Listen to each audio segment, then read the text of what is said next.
નમસ્કાર, હું રાજ. આપ જોઈ રહ્યા છો સ્પાર્ક ટુડે ન્યૂઝ. દેશભરમાં વારંવાર સામે આવતા પેપર લીક અને પરીક્ષાઓમાં ગેરરીતિના મુદ્દે વડોદરા પેરેન્ટ્સ એસોસિએશન આક્રમક બન્યું છે. આજે એસોસિએશનના સભ્યોએ જિલ્લા કલેક્ટર કચેરી ખાતે પહોંચી કલેક્ટર મારફતે વડાપ્રધાનને આવેદનપત્ર સુપરત કર્યું હતું અને એનટીએમાં માળખાકીય સુધારા તેમજ કડક કાર્યવાહી કરવાની માંગ ઉઠાવી હતી. આંદોલન દરમિયાન સભ્યોએ સૂત્રોચ્ચાર કરીને રાષ્ટ્રીય પરીક્ષા પ્રણાલીમાં પારદર્શિતા અને જવાબદારી સુનિશ્ચિત કરવાની માંગ કરી હતી. એસોસિએશનનું કહેવું છે કે વારંવાર થતા પેપર લીકથી લાખો મહેનતુ વિદ્યાર્થીઓના ભવિષ્ય સાથે ચેડા થઈ રહ્યા છે. આવેદનપત્રમાં એનટીએની કાર્યશૈલીનું સ્વતંત્ર ઓપરેશનલ ઓડિટ, પેપર લીક કૌભાંડની સમયબદ્ધ ન્યાયિક તપાસ, જાહેર પરીક્ષા અધિનિયમ 2024 હેઠળ ફાસ્ટ ટ્રેક કોર્ટની રચના, દોષિતો સામે બિનજામીનપાત્ર કાર્યવાહી, પ્રશ્નપત્રોની સુરક્ષા માટે ટેમ્પર પ્રૂફ એન્ક્રિપ્શન, વાર્ષિક સાયબર સિક્યુરિટી ઓડિટ, રાષ્ટ્રીય સ્તરના પેપર લીક કેસોમાં ફરજિયાત સીબીઆઈ તપાસ અને એક્ઝામિનેશન ઇન્ટિગ્રિટી કમિશનની રચના સહિતની મુખ્ય માંગણીઓ રજૂ કરવામાં આવી. પેરેન્ટ્સ એસોસિએશનના પ્રમુખ કિશોર પિલ્લાઈએ જણાવ્યું હતું કે પેપર લીકની ઘટનાઓ વિદ્યાર્થીઓના સમાન તક અને ન્યાયના અધિકાર પર સીધી અસર કરે છે. તેમણે વડાપ્રધાનને આ મુદ્દે તાત્કાલિક હસ્તક્ષેપ કરી દેશના विद्यार्थियों भविष्य ने सुनिश्चित और सुरक्षित बनावानी मांग करी है. लेटेस्ट जो एग्जाम्पल है नीट एग्ज़ाम्स का जो लीकेज हुआ और स्टूडेंट्स के जेन्युइन डिमांड्स को लेके दिल्ली में जो शांतिपूर्वक आंदोलन कर रहे थे उनको ऊपर लाठीचार्ज हुआ. जब जेन्युइन डिमांड्स लेके विद्यार्थी अपना मांग लेके रास्ते पर उतरते हैं उनको सुनाया नहीं जा रहा है, लेकिन उस बदले उनका ऊपर अत्याचार पुलिस तरफ करने आते हैं. तो वडोदरा पेरेंट एसोसिएशन जैसे एक जिम्मेदार ऑर्गेनाइजेशन को लगा कि हमें भी विद्यार्थियों का समर्थन में आना बहुत ज़रूरी है.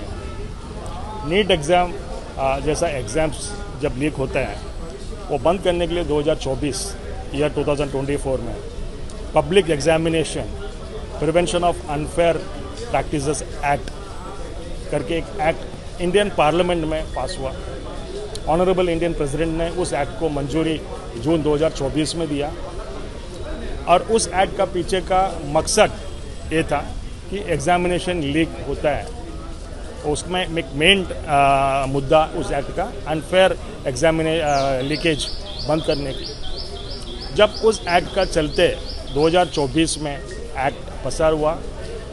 2024 में जून महीने के बाद में सीबीआई ने UGC national eligibility test UGC NET exams paper जब लीक हुआ उसके बाद में NEET UG exam paper leak हुआ. सीबीआई ने 2 एफआईआर करी, चार्जशीट किया.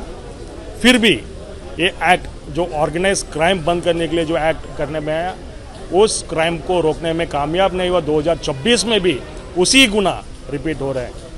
जब ऑर्गेनाइज क्राइम का हर एक मेंबर को अगर सीबीआई अरेस्ट करने में कामयाब हुआ होता, जेल में डालने में कामयाब हुआ था, 2024 के बाद में हिस्ट्री 2026 में वापस रिपीट नहीं होता. तो हमारा मांगनी है कि नीट एग्ज़ाम जैसे एग्ज़ाम कंडक्ट करने वाला एनटीए को प्रॉपर रिस्ट्रक्चर करे, इंक्रिप्शन वाला एग्जामिनेशन पेपर्स लाए, साइबर सिक्योरिटी ऑडिट हो जाए. अलग अलग मांगनी हमने किया. आज वड़ा प्रधान ने जाहिर किया कि हमारा एक मांगनी जो था कि स्पीड ट्रैक कोर्स का रचना करने में आज उन्होंने प्रॉमिस किया कि स्पीड ट्रैक कोर्स सेटअप करेंगे. इसी तरह आगे इस प्रॉब्लम का सोल्यूशन अगर नहीं आएंगे हम लोग मैदान में रहेंगे और बच्चों का हित में हम लड़ना चालू रखेंगे. નીટની પરીક્ષાનું પેપર લીક થયું. નીટની પરીક્ષા એટલે આ દેશમાં ડૉક્ટરો બનવા માટેની પ્રાથમિક પરીક્ષા.